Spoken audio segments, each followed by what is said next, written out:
നമസ്കാരം. നല്ല നെയ്യ് മസാല ദോശ, കൂടെ നല്ല മുരിഞ്ഞ വട, അതിൻ്റെ കൂടെ ചമ്മന്തി, ടൊമാറ്റോ ചമ്മന്തി, അതേപോലെ തന്നെ സാമ്പാർ.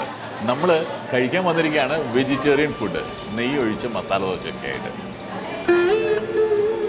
തൃപ്രയാർ ക്ഷേത്രത്തിനോട് തൊട്ടടുത്തിരിക്കുന്ന ഈ വെജിറ്റേറിയൻ റെസ്റ്റോറൻറ്റിലെ മസാല ദോശയും സ്പെഷ്യലാണ്, വടയും സ്പെഷ്യലാണ്, അതേപോലെ തന്നെ അവരുടെ ഉപ്മാവും ഒക്കെ സ്പെഷ്യലാണ്.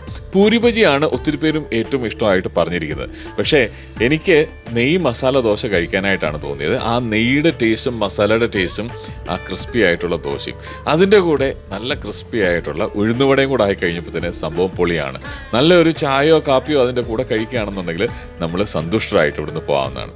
ഉപ്പുമാവ് ഇവിടെ നല്ലതാണ്, പക്ഷേ എല്ലാ ദിവസങ്ങളിലും ഇല്ല, ചില സ്പെഷ്യൽ ദിവസങ്ങളിൽ മാത്രമേ ഉപ്പുമാവ് ഉണ്ടാവുള്ളൂ എന്നാണ് പറഞ്ഞത്. ഞാൻ ഈ പറഞ്ഞു വരുന്നത് തൃപ്രയാർ നമ്പീഷൻസ് ലക്ഷ്മി കഫേയെ കുറിച്ചാണ് കേട്ടോ. നല്ല വെജിറ്റേറിയൻ ഫുഡ് കിട്ടുന്ന കഫേ.